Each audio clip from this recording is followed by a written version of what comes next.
What's up, everyone? Welcome into DodgerHeads, presented by DodgerBlue.com, your home for the 2020 World Series champion Los Angeles Dodgers. My name is Jeff Spiegel, joined as always by Daniel Starkand. And Daniel, I have to give you credit. You're mixing up your backdrop. You're mixing up your location in honor and in spirit of trying to encourage the boys. So I appreciate that, Daniel. Yeah, hey, we got to find a slump buster somehow. The boys are not playing well, so I decided to change it up. So yeah, no, actually though, this is my childhood house. I was at home for Mother's Day, decided to stick around for a day. So yeah, we got a bunch of bobbleheads in the background here. There It's we always go. fun. There we go. Well, hey, that's sort of the motivation for the DodgerHeads original name. So Daniel tried attending a game, which sort of worked. He left the game, and all of the good juju disappeared. He's trying the childhood home, so we appreciate it, Daniel. But let's dive in. I mean, we're talking about busting a slump. It's been a rough few weeks for a Dodger fan. I believe it's dating back to April 18th. In their last 20 games, the Dodgers are 5-15. They were the best team in baseball leading up to that mark. They are 5-15 in the last 20. Over that stretch, only the Tigers are worse. So they are the second worst team in baseball, dating back to April 18th. One of the things that makes that worse is they just lost 2 out of 3 to a team who was 26th in wins over that stretch. The Angels are now 7-13 after beating the Dodgers twice. The Dodgers are 2-9 in one-run games over that stretch. They are 0-4 in extra innings over that stretch. They're averaging 4.3 runs per game, although if you take out the 14 and the 16 run games, that number drops to 3.11. They're allowing just under 5 runs per game. We'll get into a moment the bullpen, the starters, the hitters. Daniel, as you think of that 20-game stretch, how much stock do you put in what we've seen over the last few weeks? Yeah, I was honestly surprised to hear you say that the Tigers have been worse. I didn't think it was possible for a team to have been worse than the Dodgers have been playing. I mean, you definitely have to put some stock into it. Like, you could only go off of what you have, and thankfully, at least the Dodgers started off the season, Yeah. 14-3 or whatever it was. So their overall record doesn't look too bad. I believe they're 18-17 right now. They're only 2.5 games out of first place. So they're very much still in the mix, but you got to turn it around at some point, and they've showed signs. Like, at times, it's like, okay, could this be the start of something? And then they come back the next day, and they're back to their old stinky selves. So you definitely got to put some stock into it. I'm not over the moon panic mode here. There's still so many games left. Like, they've played 35 games or whatever. We still got, Yeah. 80% of the season to go, but you got to turn around at some point. And right now they're not really showing too many signs of that happening anytime soon, which is unfortunate. Yeah, it's one thing to overreact about a bad game, about a week of bad games, but we're going on nearly a month of this. 20 games is, yes, a small sample size, but it's also not nothing. I mean, 5-15 is difficult to do. And again, 2-9 in one-run games. If that gets to 500 even, we're talking about 3 more wins, and the Dodgers are probably right around first place in the division. 0-4 in extra inning games. I mean, these types of things are just not sustainable. But when you look at each of the different categories, it's fascinating. Starting pitching, we know, has not been the problem. Over that stretch, they're 6th in baseball in ERA. They're 3rd in strikeouts per 9. They are 1st in walks per 9. So think about that. You have starting pitching who are allowing the 6th fewest runs in all of baseball. They're 3rd best at striking guys out, and they're the best in the league at not giving up walks. And your team is still 5-15. That's remarkable. The reason is because of the bullpen and because of the offense. The bullpen over that stretch, 4.61 ERA, which somehow is only 9th worst in all of baseball. The mark that was most alarming to me, they're walking 5.5 batters per 9 innings. The Dodger bullpen is 0-8. They have not recorded a win. The Dodgers have not had a comeback victory at any point. Offensively, probably even more glaring. 26th in average, 26th in slugging percentage, 22nd in home runs. They are 6th in on-base percentage. But here's the number I think people are going to be most interested in. They are dead last in a Fangraph stat called clutch. They are dead last in all of baseball. That measures how players perform in high leverage situations. It is worth noting it is measured against themselves. So it's comparing how they do in high leverage versus how they do in non-high leverage. Fangraph says a number of -2 is quote unquote awful. The Dodgers are -1.79 in clutch. So that's the key. 26th in average, 26th in slugging percentage, 22nd in home runs. Yes, Cody Bellinger's hurt. But besides Cody Bellinger, that's inexcusable. You still have Mookie Betts, Justin Turner, Corey Seager, Max Muncy, Will Smith. Yes, missing Bellinger is one thing, but he's not the difference between the 20th 26th best offense, and the 5th best offense. So, what are you seeing out of the offense? We can work our way back towards the bullpen, but offensively, what are you seeing that is cause for concern? Yeah, I mean, you just threw out the stats there. It's really their ability to hit with guys on base and hit with guys with runners in scoring position. Like you mentioned, on base percentage, they're still at the top of the league. Like they Yeah, have no problem getting guys on base. And we just saw it yesterday. They walked like 9 or 10 times or yeah. whatever it was.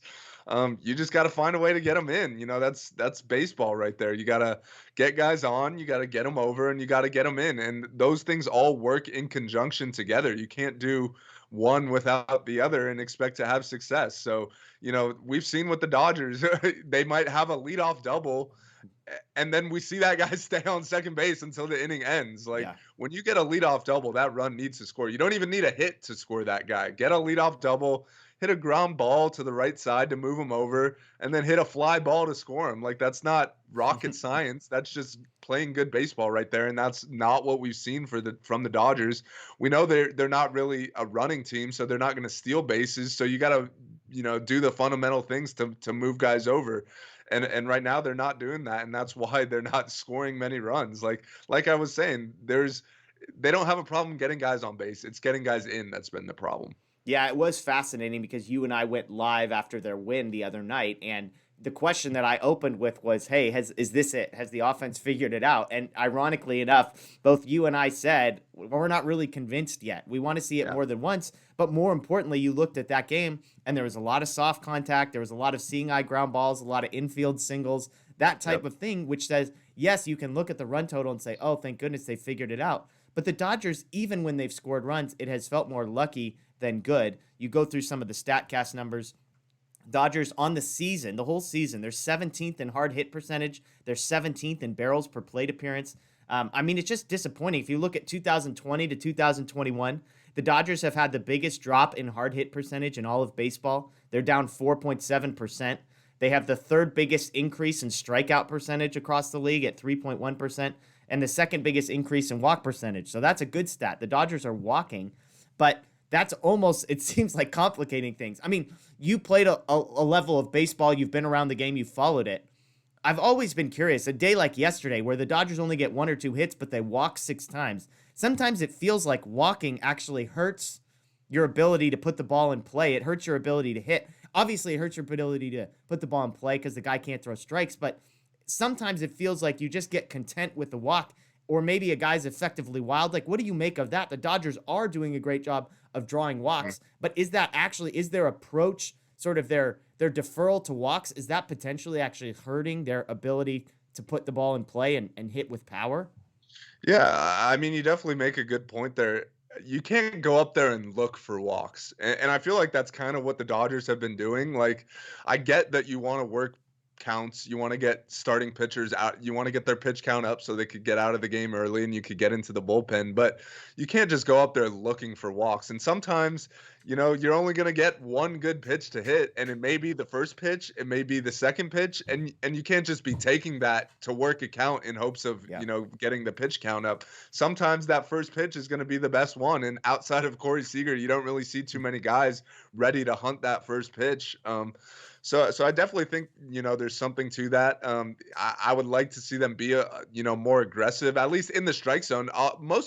Most, if not everyone, in the Dodgers lineup has a very good idea of what the strike zone is, Should and I be feel like what the that's strike kind zone should yeah. be, at least. That's kind of screwed them a little this year too, because umpires have been so inconsistent. And oftentimes the Dodgers hitters, they know the strike zone better than the umpires, so that's hurt them a little as well. But you got to go up there and be aggressive. And, there's definitely situations where a walk is good. Like if you're a leadoff man trying to get on base, a walk is good. But when you're up there with, runners on second and third and 2 outs, a walk isn't doing a whole Yeah. lot for you. You got to be up there ready to hit. So I definitely think you make a good point there.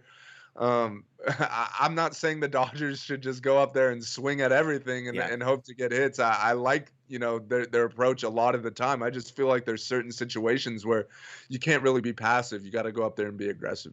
Yeah, and I mean, obviously, the Dodgers have had this MO of working counts and being patient for a few years. So it's not like this is a new thing where it's like all of a sudden they're drawing walks at a fantastic rate. I think it has way more to do with what they're doing when they aren't drawing walks, which is striking out more and not hitting the ball hard. I mean, they're putting the ball in play an acceptable amount. It's just again the hard hit percentage of 17th in baseball, 17th in barrels per plate appearance, and those numbers are obviously way worse over the last 20 games. That's a season long total. That's where the disappointment is, I think. And I'm not saying we got a question later on. Someone wants to talk about the hitting coaches and the approach and how influential they are, and we'll get into that. But it's just fascinating to watch because, again, the on base percentage is sixth in all of baseball. That's over the last 20 games. So think about that. You have a starting pitching group that is sixth in ERA, and you are getting on base at the sixth best rate in all of baseball, and you're 5-15. That is a perfect summary for how brutal the Dodgers have been. Let's talk briefly about the bullpen. Again, this is something you and I went into on our Saturday postgame show. Ninth worst in baseball as far as ERA. They're walking way too many guys. They have no wins over the last 20 games. We talked about what's interesting about this group is for so long the Dodgers have just relied on depth and said, well, even if we don't have a Josh Hader or a Craig Kimbrell or one of these elite Aroldis Chapman type closers, what we can do is we'll put together 3 or 4 guys we trust in high leverage situation. And then our 5 through 9 in the bullpen is going to be way better than yours. And actually 5 through 12, the guys that we have on the 40-man roster are going to be way better than yours. We talked about it last night or Saturday night. You've got Jansen, you've got Trinan, you've got Gonzalez. Those are kind of the only 3 high leverage guys right now. Jimmy Nelson, I think we eventually think we're going to be able to trust. Maybe you want to put Joe Kelly. Maybe you want to put Brusdar Graterol, who's hurt right now. And that's a heavy maybe on both of those guys. Yeah. But once you get out of that category, it's a nightmare. It's a bunch of guys who, I'm not saying their careers are going to be terrible. I'm just saying they're not ready right now. Alex Vesia, Mitch White, Dennis Santana, Clevenger. The list goes on. Scott Alexander probably belongs in the middle category. But that's, I think, the worrisome thing to me is the Dodgers clearly have already gone to the well and gone to the guys that were supposed to be the reinforcements, the guys that in years past, they just picked somebody up off waivers, a Dylan Floro, whoever it might be, even JT Chagua, who I saw signed somebody, but it's like those types of guys just don't exist in the Dodger system right now. I think to me, that's the biggest concern. Yeah, absolutely. I mean, like you said, that the top guys, Jansen, Trinan, and Gonzalez have all been as good as you could expect them, to be this year. Yeah. None of them have been perfect, but they've all been really good, and they've all done their job as well as they can. So they're not the problem. The problem has been the guys behind them. Like you said, the 5 through 9, the 5 through 12, they haven't even been average. Like if those guys are average, then the bullpen's fine because you got 3 or 4 really good guys and then a bunch of average guys. That's pretty standard, I'd say, for good but not great bullpens, which with this team starting pitching and when the hitting comes around, that's all, the Dodgers need. They don't need a lights out bullpen that could cover 5-6 innings a game. No, like they have starting pitchers to get them through 6-7 innings. So you just need a bullpen that's good enough to hold leads. And right now the problem is that the 5 through 9, 5 through 12 guys haven't even been average. They've been awful. Yeah. So, and we'll get into more of that later. I mean, but yeah, that's just not going to fly right now. That, the hope was at least some of those guys would hit and you get, at least enough decent guys to fill out a bullpen. But when you combine how bad those guys have been with the injuries, it just hasn't worked out to this point. Yeah, so Blake Trinan, 2.35 ERA on the season. Kenley Jansen, 1.88 ERA on the season. Victor Gonzalez, 1.42. Scott Alexander, 2.31. Jimmy Nelson, 3.46. And from there, it gets ugly. I mean, Mitch White's got a 1.35 ERA, but if you've watched him pitch, that's not. His FIP is 5.95 to give you a sense of what it deserves to be. Clevenger's over 6. Vesey is at 9. David Price is at 5.6. Obviously, he had a rough start to the year. Santana, 7.3. Graterol and Joe Kelly made 4 appearances between them. 20 for Graterol and 54 ERA for Joe Kelly in his 1 appearance.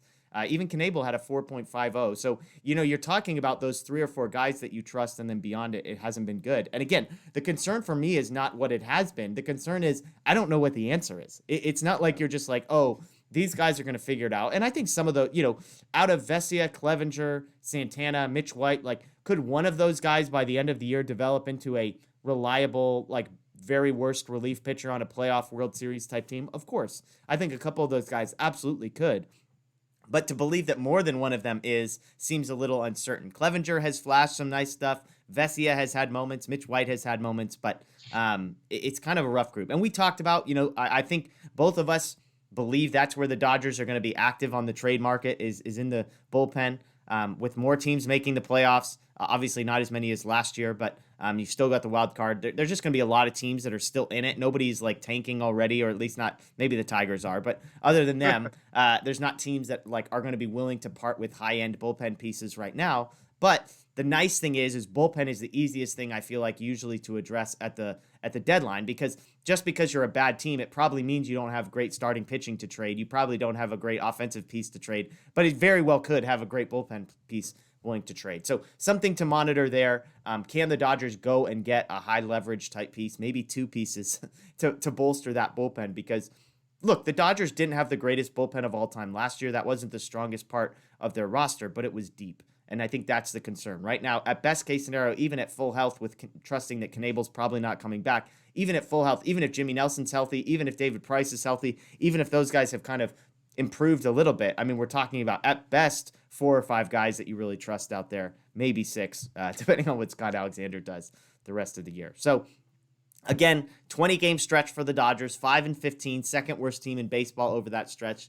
Neither of us are convinced, obviously, that that's who the Dodgers are. Dave Roberts has a quote we'll get to in a little bit saying he's not worried about the Dodgers. He thinks they're going to win the division. I don't think Daniel and I would disagree with that, even in the slightest. But there are some concerning things. The offense has been bad. The bullpen has been bad. Starting pitching has been good, and you expect that to continue. That's the nice thing. It's not like, well, shoot, we're wasting this. It's kind of like, no, this is who we think Kershaw and Bauer and Buehler and Urias are going to be going forward. So that's good news there. So let's transition to stock up, stock down, a segment we do each week, just looking at the previous 7 days of action and saying, hey, who are guys who are on the trajectory up and who are guys maybe on the trajectory down. As we joked before, there's lots of guys probably in the trajectory down category, but we both made an effort to find some stock up guys in here. So I'll let you go first, Daniel. The first guy you've got in stock up and stock down is who?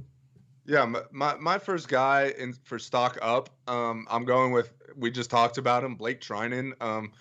We know what he can be. We see the stuff he has. We know he could be dominant. We didn't really see it much last year. Like, he was good, but not great. And, his strikeout numbers were way down. Yeah. And what we're seeing this year is he's kind of turning into what we think he could be. You mentioned he's got a 2.35 ERA on the season. That's really good. Like, you'll take that any day of the week. What I'm really impressed with is, his K per 9 is 12.9 right now, which would be a career high. So he's figuring out ways to strike out guys, which is huge because he kind of is a victim of, soft contact. He's given up a lot of base hits that, they're unfortunate base hits. Like, it's not like guys are barreling him up a lot. So the fact that he's able to strike out more guys is a really good thing, considering he's forced to pitch out of jams at times. But specifically, I wanted to look at his last 7 games. In 7.1 innings, he's given up 1 run, 5 hits, and 1 walk. So his whip in that span is below 1, which is great. And he's got 14 strikeouts in 7.1 innings. So he's really seemed to find his form. I'm not willing to say he's one of the best relievers in baseball yet, but the way he's pitching is huge right now. We know he's willing to pitch multiple days in a row, which is great too, because Kenley can't really do that at the moment. So Blake Trinan's been everything the Dodgers hoped he would be. Once they signed him to that, I think it was a 2 or 3 year deal, whatever it was. So hopefully he can keep it up, because as we just talked about, this bullpen really needs it right now. Yeah, and he passes the eye test as far as I'm concerned as well. He's just a guy that you watch his stuff. The two-seamer has always been nasty, but it feels like his breaking ball is especially filthy this year, which is, what you like to see out of a guy like that, when the numbers and the eye test both match up with one another. Is great. And just to go back to the contract, 2 years, $17.5 million contract that also has a club option for $8 million on year 3. So essentially a 2-year deal that could become 3 if he continues to pitch like this. I'll go with my first one. I'll go the same area. Victor Gonzalez, 4 appearances the last week, no earned runs, 3.2 innings pitched. We joked on Saturday that for a guy like Gonzalez to come in after Santana and White, it makes you appreciate him even more. He's had moments where I've questioned, okay, was last year a little bit of a mirage? Is he really as good? He's kind of settled in, and he's really good. I don't think Victor Gonzalez is a guy that you trust to be your closer. He can't be your Right. number one most high leverage guy, but he's a lefty. He could easily be the best left-hander in a bullpen. He could easily be the number 3 relief pitcher in a really, really good bullpen. And so, again, along the same trajectory as Trinan, but 4 appearances, 3 2/3 over the last week, no earned runs. So Victor Gonzalez gets a stock up from me. Next up for you is who? Yeah, next up for me is stock down. I got Gavin Lux. We came into the season hoping for the best with him. He's still a top prospect.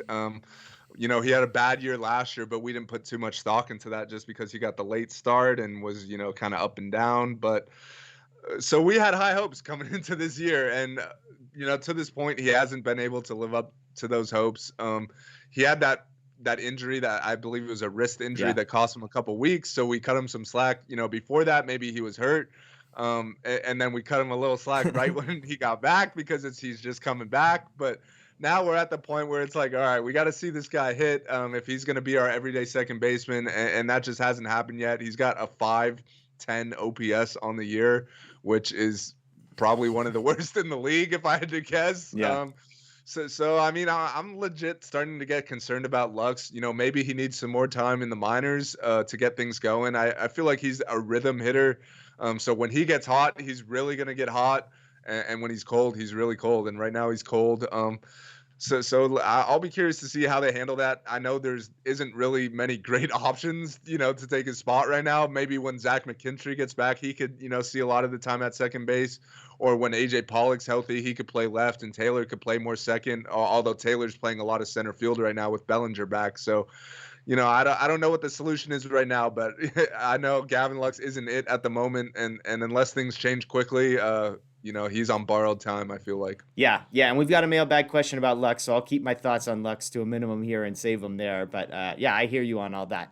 I'll go another stock up. Mookie Betts had a great week. 304 batting average, 429 on base, 522 slugging. So kind of everything that you're hoping to see. So look, we're looking for the smallest thing, right? Like we're not asking for a ton. So to see one guy and for it to be Mookie Betts to kind of tick up a little bit, 429 on base, 522 slugging percentage. Again, small sample size, a week, but I like to see it. It's headed in the right direction. A couple of those guys, Corey Seager's numbers were up. Now, again, you score as many runs as they did on one game on Saturday. That kind of helps things. But still, I like the trajectory Mookie Betts is on. It seems like his stock is moving up a little bit, which is absolutely everything the Dodgers need from me. Yeah, I mean, this offense comes and goes with Mookie. We've talked about it plenty of times. So if he could get going at the plate, I think that leads to a lot of good things. So yeah, that's definitely great to see him picking it up, and hopefully it could continue. Yeah, absolutely. Okay, you've got one more stock down, I believe. So who's your last one here? My last stock down is kind of a group of guys. We just talked about it. It's the end of the bullpen type guys, the Santanas, the Mitch Whites, the Vessias, the Clevingers. Right now, none of them have looked like the serviceable big league relievers. You said it earlier. They really only need like one or two of those guys to be decent for them to be okay, especially with so many guys coming back from injury. And right now, they just haven't been that. They almost blew a 14-run lead or 13-run lead, whatever it was. That's just not acceptable at this level. Like if you give up a few runs in that situation, it's totally fine. But when a 13-0 game becomes 14-11, that's definitely cause for concern there. They've been forced to pitch in a lot of extra inning games. You mentioned how the Dodgers are 0-4 in their last 4 extra inning games. A big reason for that is because those guys have been tasked with, getting the final few outs there, and they've been unable to. And I know that's asking a lot out of them. Like no one expects them to be high leverage guys, but sometimes when you're an out away, a strike away from getting out of it and closing a game there, you just got to get it done, and they haven't been able to. So, hopefully one or two of those guys could come around here, but as of now, it's not looking too great. Yeah, absolutely. My last stock down here is Dave Roberts. And I try not to go out of my way to be mean to this guy, but you have 3 games in Anaheim with a designated hitter, and somehow you find a way to give it up twice. I mean, the whole point of the designated hitter is not to have to do this type of thing, and yet Roberts somehow is finding a way to do it. And this for a guy who has had to use a pitcher in extra innings with the bases loaded twice already this season. You have a designated hitter to protect yourself from these situations, and Dave Roberts twice gives it up. Absolutely mind-blowing to me. I don't know what was going through his mind. Either of those times, I just don't get it. I mean, I wanted to give him credit because he had Will Smith in DH one of the days with Austin Barnes. I'm like, hey, good decision. This worked out. To give it up twice is wild. Yeah. I mean, we've talked about Dave Roberts' shortcomings for a while, so I'm not going to pile on him here. But yeah, that just didn't make a whole lot of sense, giving up your DH twice in 3 games. I guess he doesn't have to worry about that all that much more because the Dodgers won't have a DH. I think they have like 1 or 2 more series, both this month. And after that, they won't be playing in any more American League ballparks for the whole year, which I guess is kind of unfortunate because ideally you like to have those games later in the season when you could get guys rest. But yeah, he hasn't been great. I don't think he's the main reason why the team's gone 5-15 over the last 20 games, but he's definitely a reason. It's not like he's doing a whole lot to help put guys in situations to succeed. Absolutely. All right, moving ahead to big deal or no deal. We'll start with something that happened last night's game, Sunday night's game. Big deal or no deal to you the way Kenley Jansen reacted on the mound in the middle of the inning. The Dodgers had put a runner on base, on third base. Kenley Jansen was asked, well, I guess he wasn't even asked. They just intentionally walked a batter. And Jansen, you could see, they caught him on camera, basically cursing under his breath, clearly pissed off by the decision to intentionally walk the batter. Mark Pryor eventually comes out. Jansen is clearly pissed at him, getting angry with him. The guy goes on to steal second base because Kenley Jansen doesn't know how to hold the guy on first. He ends up getting out of the inning. No big deal, but big deal or no deal to you the way Jansen sort of visibly, demonstratively reacted to the decision by Roberts to intentionally walk a guy there? Yeah, I'm not exactly sure what he was mad about. It could be one of 2 things. It could be just he didn't want to put a runner on because he knows that means they're going to steal second base, and then there's 2 runners in scoring position, and then a base hit scores 2 as opposed to 1, which means everything in a 1-run game when you've only scored 1 run in the first 8 innings. Or it could have been he just felt like he could have got that hitter out. I don't know if he knew the scouting report on, I think, was it Walsh? I'm pretty sure it was Walsh that ended up getting intentionally walked. So I'm not exactly sure what Kenley was mad about. I don't see the reason to be mad there. I thought the intentional walk made sense there to go after the righty, and it ended up working out. He struck him out to end the inning. So I'm not exactly sure what he was mad about, but I will say, kind of showing up your manager and your pitching coach on the mound in the middle of a game isn't exactly ideal. I guess it's kind of a sign of just the overall frustrations in the clubhouse at the moment. But ideally, you keep that in the clubhouse, and you're not, kind of throwing a little tantrum there on the field in the middle of a game. Yeah, it was Walsh that was intentionally walked, by the way. But yeah, I mean, I think that's the thing to me, and I joked about this on Twitter, like the gap between how good Kenley Jansen thinks he is and how good he actually is appears to be growing bigger and bigger as the years go on. Like it feels like he reacts because the biggest one, right, was last postseason when he had been temporarily removed from the closer's role and he comes into that game. I believe it was against San Diego. Maybe it was the second round where he just stares down the dugout, after getting the third out. And, oh, I wasn't staring anybody down. I was just pumped up, blah, blah, blah. But you tend to see this where it's been made abundantly clear Jansen is not one of those guys that has taken the sort of the latter half of his career as gracefully as others. He's not one of these guys say, hey, you know what? I'm not the guy that I was 5 years ago. Use me wherever you want to use me, Dave. That has never been the attitude of Kenley Jansen. His attitude has always been, I think I'm the best pitcher on this team. And even as statistically the performance on the field has proven he's not, this is a guy, as you said, clearly can't be trusted on back-to-back days. It's like once every 3 days, then you get good Kenley Jansen. So to me, it's just an overall frustration. I think this is the guy, as good as he's been, and I've been a pro Kenley Jansen on the field guy.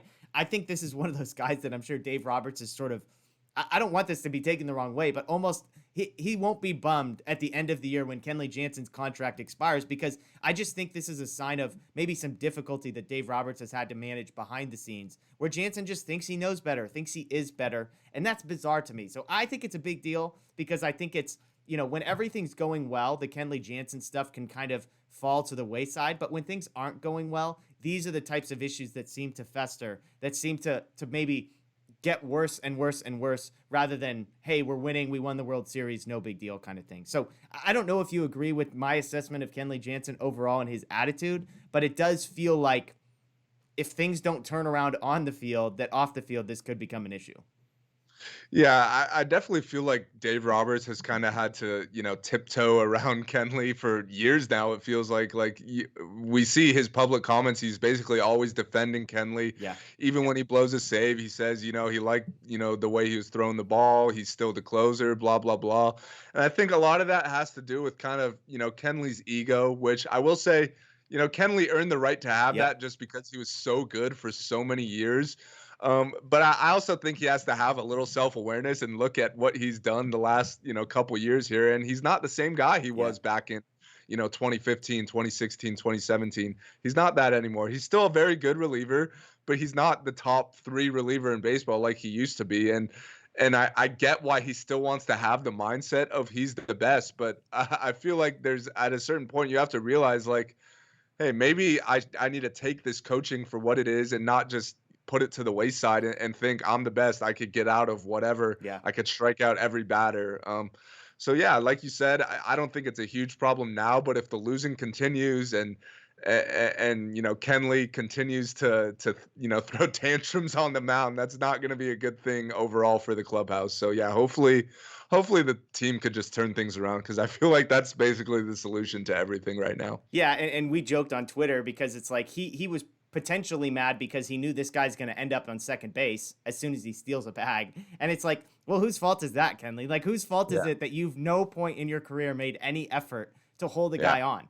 And to his credit, this is who I am. So maybe there is something to be said of, hey, maybe we shouldn't intentionally walk guys on the mound with Kenley because it's literally a free double. On the flip Right. side, he obviously strikes the guy out. So there's no critiquing the decision. Even Joe Davis and Oral were kind of like, wait, I don't understand what he's mad about. Like, this is the right Yeah. decision all Well, day, every day. Walsh was like one of their hottest hitters. He Yeah. hit the ground rule double to drive in their only 2 runs of the game. He homered earlier in the series. Like this is a guy who's hot, and I don't remember who the hitter was behind him, but it was a righty, so you had the Yeah. matchup advantage.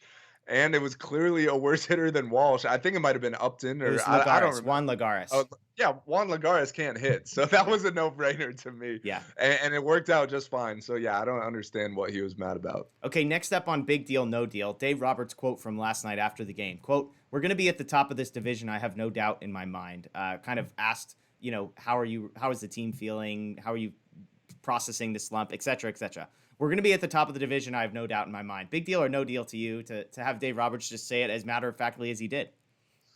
I think it's okay to have that mindset with the media, like to basically show the outside world that we're not concerned Yeah. here. But I think inside the clubhouse, the tone has to be a lot different. Like you can't just sit around and say, we're the best. We're gonna win the division. I know we suck right now, but everything's gonna be okay. You can't have that mindset in the clubhouse. You have to have more urgency. You have to honestly get a little angry. And I feel like we're gonna get to another quote here that Yep. I actually liked that displayed that anger.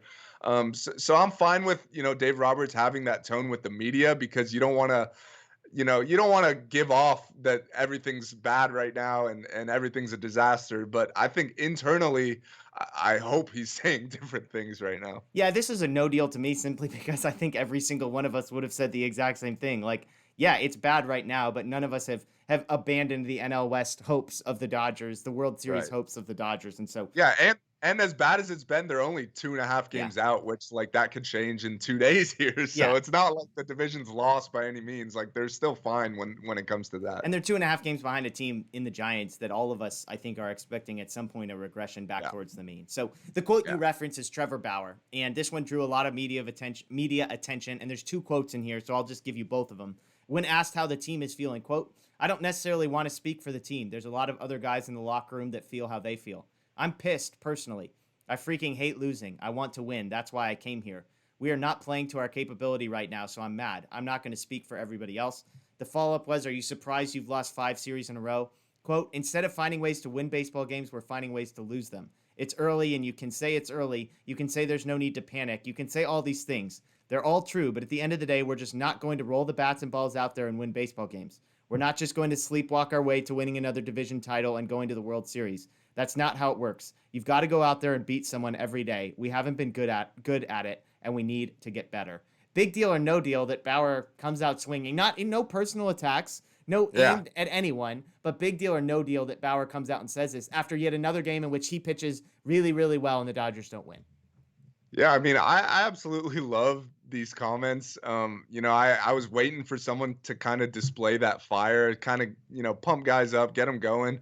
And I hope other guys feel the same way. Like, I hope he's not the only one that's pissed off right Yeah. now. So I had no problem with these comments. I feel like the only people who had a problem with these comments are the people who already didn't like Trevor Bauer, and they're gonna find a way to, take exception with basically anything he says. You tweeted about this. I agreed with you 100%.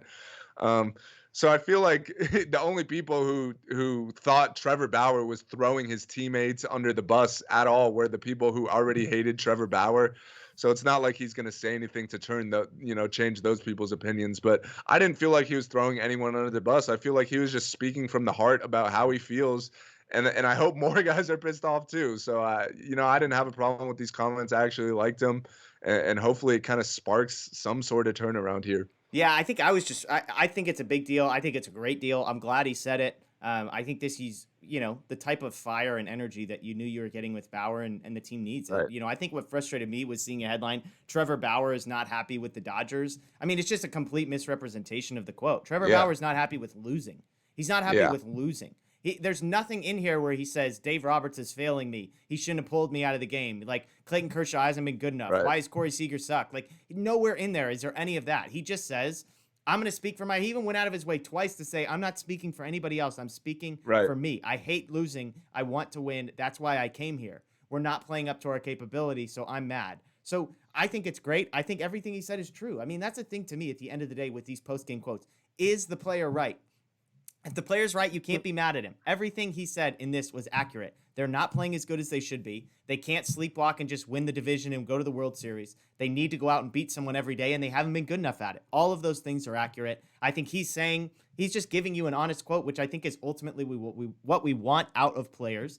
And I would expect it's the exact same thing that's going on in the clubhouse. There's probably lots of guys. Like, you think, like, Justin Turner isn't pissed right now about this? Like, I mean, some of these guys, like, you might get the attitude of Corey Seager that he's pretty nonchalant, like, whatever. But other of these guys, like Max Muncy, like, you don't think Muncy's pissed off right now? You don't think Kershaw's pissed? Like, the joke was that everyone was freaking out about this Bauer quote, and everybody, it's like, did you see Kershaw? Kershaw was pissed at his manager yesterday for taking him out of a game. Like, to paint this as a Trevor Bauer is a problem issue, Trevor Bauer doing this, it's like, where were the Kershaw articles a day ago? Like, on Saturday when he was pissed at Dave Roberts, where was that? The team is pissed. They should be pissed. They're not playing well enough, and I don't think there's anything that we should be surprised about or overreacting to in this quote from Bauer. Yeah, definitely agreed. I mean, Kershaw is arguably the most competitive person on this planet, so he's hating the losing right now.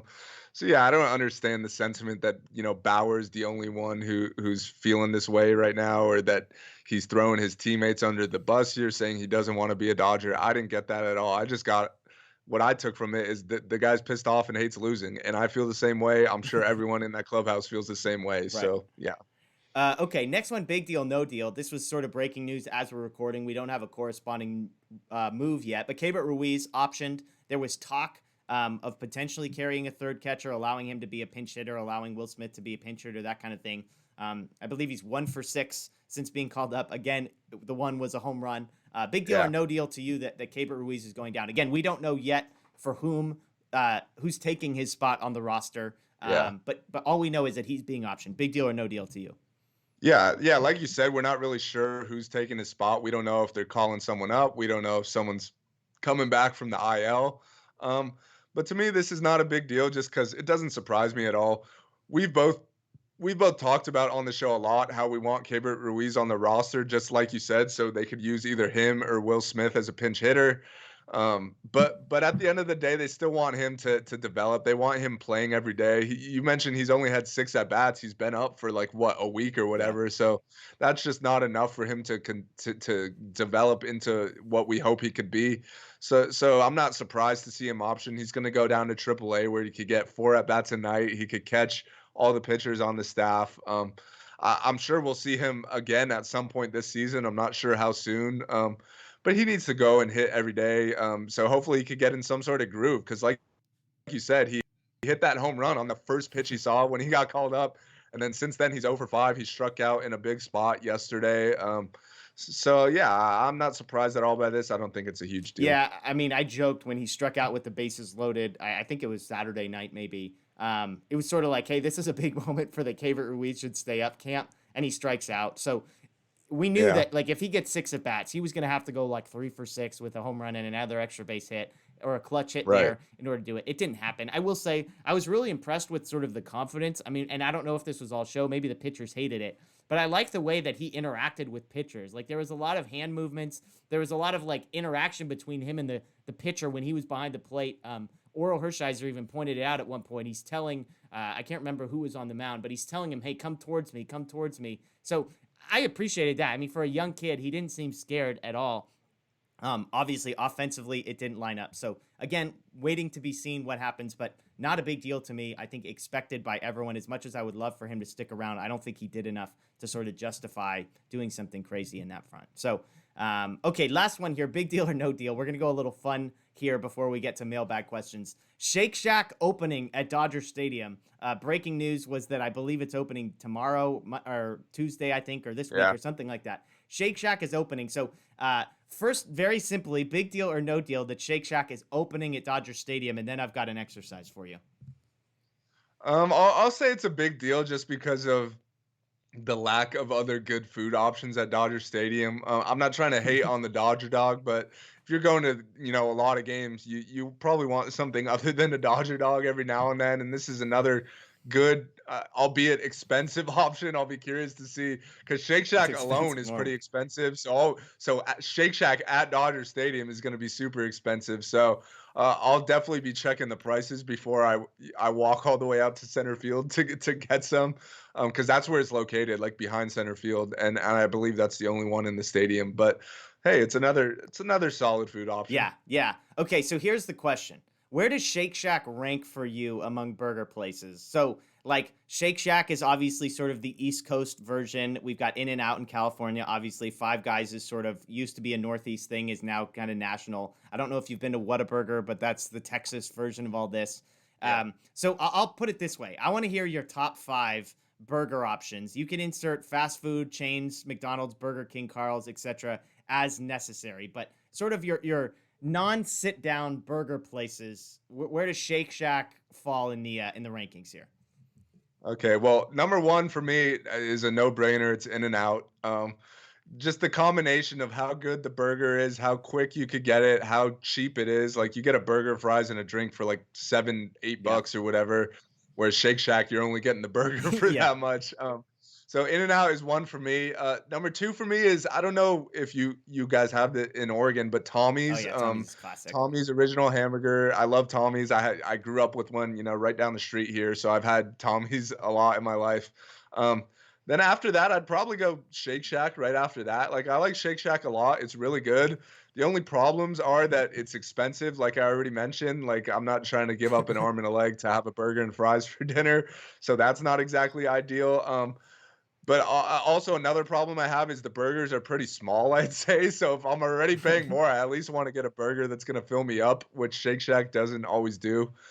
So that's why I think it tastes really good, but the price and the portions are what puts it down a little for me. After that, I don't know. All those fast food places are all kind of a toss-up for me. I like Five Guys. That's kind of in the same, conversation as Shake Shack. It's more expensive. I will say they got bigger portions. They got bigger burgers, so I'll give them that. So I'd put Five Guys 4th, and then 5th is just kind of tied with, the McDonald's, the Wendy's, Carl's Jr. They're all kind of on the same tier. Do you have one of those in that last tier? Does one of those jump? I'd say Carl's Jr. is probably the best of that tier. It's a great choice. Daniel, you have so much better food takes. I mean, you and I think, are in agreement with how bad Matt is with his food perspectives. Yeah. They're brutal. I'm with you. In-N-Out is a clear number 1. The burger is the best. I'm not here. Like, I know you are sort of educating me on medium well fries or whatever. I'm not the guy that like is defending the fries as the greatest thing ever. Okay. I just think the burger. Yeah, no, I'm with you there. The burger's amazing. The fries are good enough. The price is the big thing. So Shake Shack for a double cheeseburger, fries, and a drink, you're talking over $13. You're talking over $13. As you said, Five Guys about the same, but at least with Five Guys, the portions are huge. Like, the fries are enough for 2 people, that kind of thing. So I've got Shake Shack 1. I had not put Tommy's. Tommy's was my go-to. pregame. I would go to the Tommy's right by Dodger Stadium. We'd hit that up and then go to the game. Yep. So that's a fantastic call. I'll put Tommy second. I'll put Five Guys third. I really like Five Guys. I don't think it's better than In-N-Out, but I think it's really good. I've been to Shake Shack just once and was just not impressed, or twice, I should say. Not impressed. Whataburger sucks, by the way. The Texas people love Whataburger. Yeah. It's brutal. Maybe I'll come around. I came around on Chick-fil-A a little bit, so maybe that. I'm with you. Carl's, I think, is the best of the sort of fast food versions. I like Wendy's. I like Right. McDonald's. I got no, I like all that stuff. I'll eat just about anything. But yeah, I've got In-N-Out 1, Tommy's 2, Five Guys 3. Let's go with Carl's Jr. 4th, and I'll go. Oof. I'll go McDonald's 5. McDonald's 5 because it just gets a variety here. McDonald's isn't bad. Yeah, it's good old McDonald's. They got great fries as well. Real quick on Whataburger, I'm with you there. I mean, I've only had it a couple times, and that's when I've been in Arizona for spring training because we don't have Whataburger out here. But I was like, hey, let me try this. Like everyone, like you said in Texas, everyone treats it as gospel. They say Whataburger is better than In-N-Out, blah blah blah. So I was like, let me try this. Let's see what the hype's about.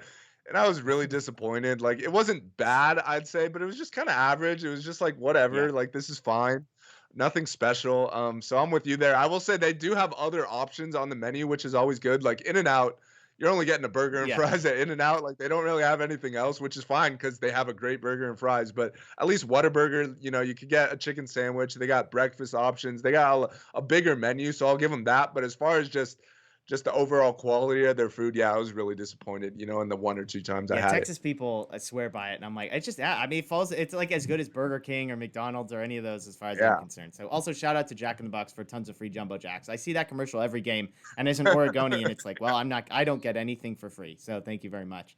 Well, let's dive into the mailbag. We did get a handful of questions here, so we'll start with 2 questions from Ruben on Twitter. I thought this was interesting. How much blame do you put on the Dodger hitting coaches for the struggles that we talked about earlier? This is a question I've always personally wondered of, like, what exactly do these guys do? Like, how much credit or blame do they deserve? We've seen the Mets have already fired their hitting coach like 25 games into the season. From your perspective, is this a hitting coach problem or not a hitting coach problem? Yeah, I mean, I'm not going to pretend like I know a whole lot about hitting. Like I was a pitcher back in the day, but one thing I will say is I feel like something we see in the big leagues is the hitting coach often becomes the scapegoat for guys not hitting, and who knows, like you said, the Mets just fired their hitting coach. I don't know if that's all of a sudden going to make, Francisco Lindor start hitting. He's been awful. He's a guy who's making 300 million or whatever it is. Like that's a guy you expect to hit better regardless of who his pitching coach is, or hitting coach, I should say.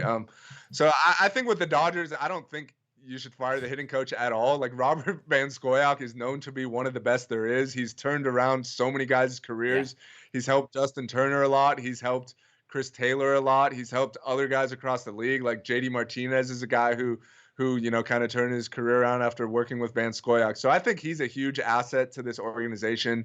He's going nowhere as far as I'm concerned. I don't know how much blame to put on him for this cold streak.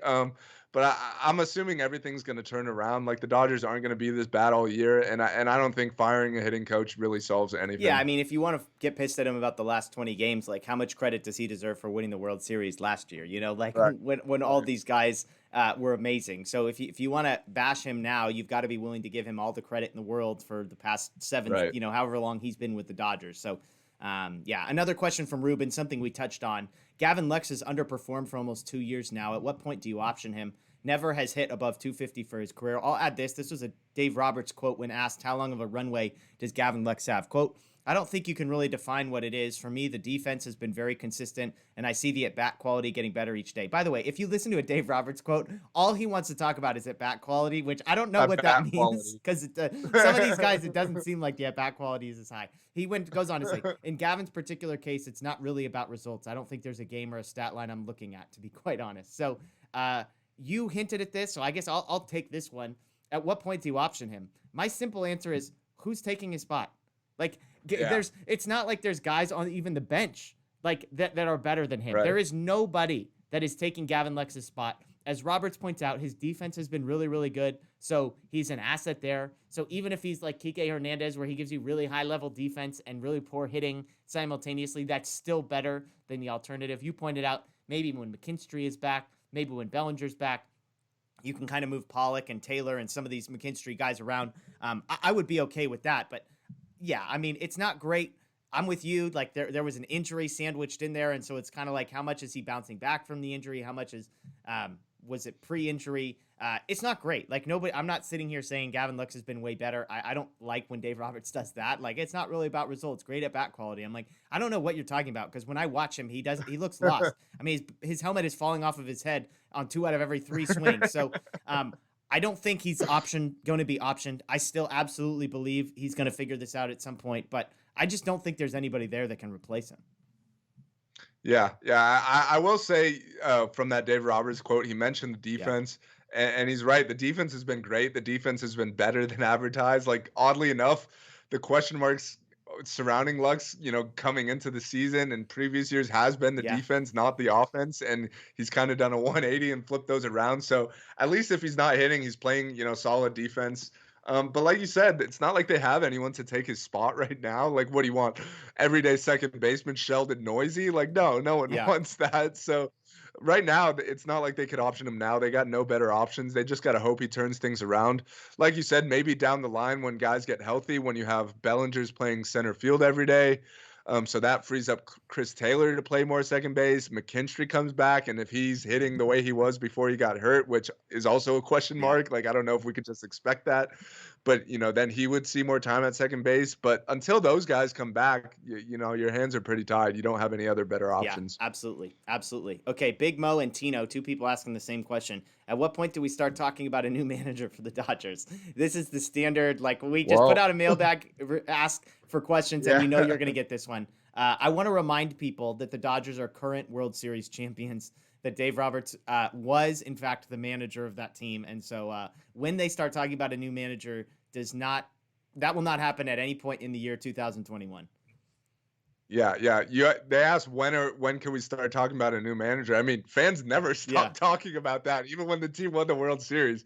And I get this in my mentions pretty much every night, and I get it. Like Roberts makes a lot of mistakes, but my response is the same every time. Like I don't even consider that thought in my head just because I know it's not going to happen. Like you said, the guy just won a World Series. Like put the managerial tactics aside. Like he's a great guy. He's a great motivator. He's great at getting guys to buy in the clubhouse. So he's good at everything other than the in-game decisions. And so he's not going anywhere this year. Maybe if somehow the Dodgers miss the playoffs or something, catastrophic, that could maybe, speed up the process. But even then, I still don't see him going anywhere, even at the end of this year. So for me, it's like, why talk about it when it's not going to happen? I get the frustration. Like me and you, we've criticized Dave Roberts plenty of times. Like we understand where these people asking these questions are coming from. So, but at this point, it's just not going to happen. So I don't see the reason to, continue to discuss the possibility. Totally. With you on that one. Okay. Kiko 1967. When are the Dodgers going to start winning again? Daniel, can you answer that question for us? Hopefully tomorrow. I mean, I feel like we've been waiting long enough, and honestly, it's not like they haven't won games. Like we see them basically win a game a series, which means they're still losing every series, which isn't good. But it's not like they can't win games. It's not like, remember, I think it was September of 2017 or whatever when they lost like 16 to 17 games, and we're like, is this team ever gonna win again?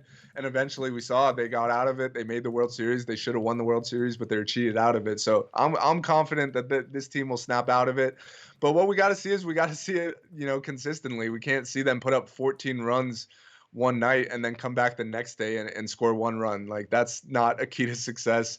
But yeah, hopefully they come out of it soon because we've seen enough of this losing. That's not fun. Totally, absolutely.